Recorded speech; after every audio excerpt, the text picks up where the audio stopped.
In the north of the warm land of Valencia, there are mountains where the winters are long and cold. It is a harsh land reigned over by vultures and Iberian goats.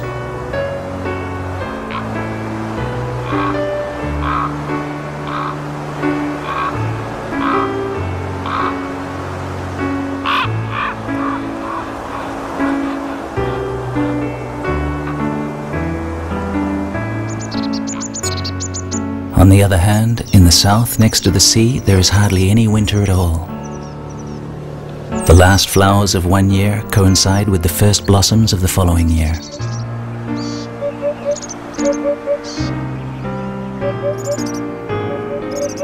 In these two apparently very different landscapes, there exist two spots that have a lot in common.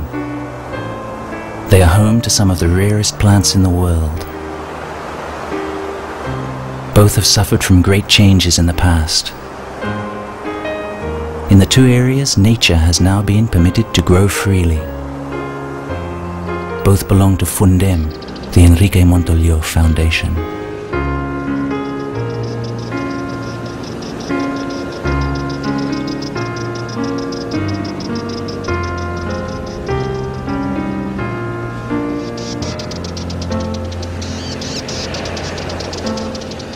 The history of the Fundem Foundation began with the construction of a garden. The site has suffered from constant human occupation for a long time, which has led to the disfigurement of its natural resources. The area in question is Marina Alta, in the north of the province of Alicante.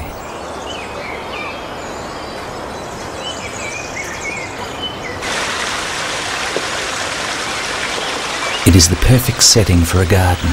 The majority of plants find the ideal conditions here for their development. Well, except one. Water is scarce. The intensive cultivation of citric fruits and urban sprawl have used up the water resources. Even so, with little water, there are ways to create a lush garden. A garden filled with shade, so very necessary in the hot Mediterranean summers.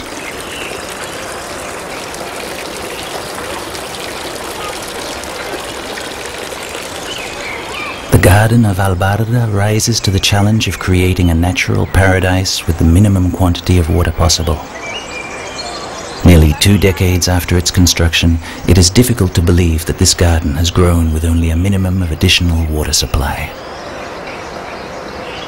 Millions of years of evolution have selected the most adequate plants for this harsh climate.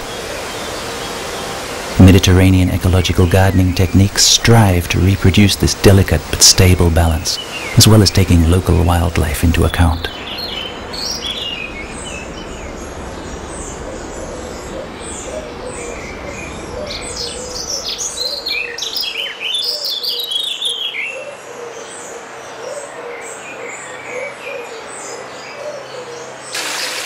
A garden which reproduces the indigenous vegetation is very attractive to the local fauna, especially if there are spots where they can get access to water.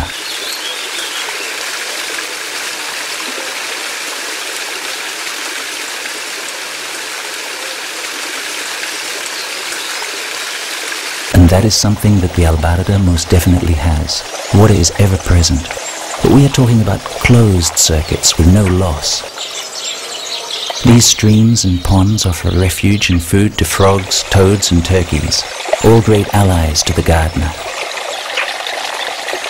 The amphibians are among the most threatened vertebrates as a result of the disappearance of their natural habitats.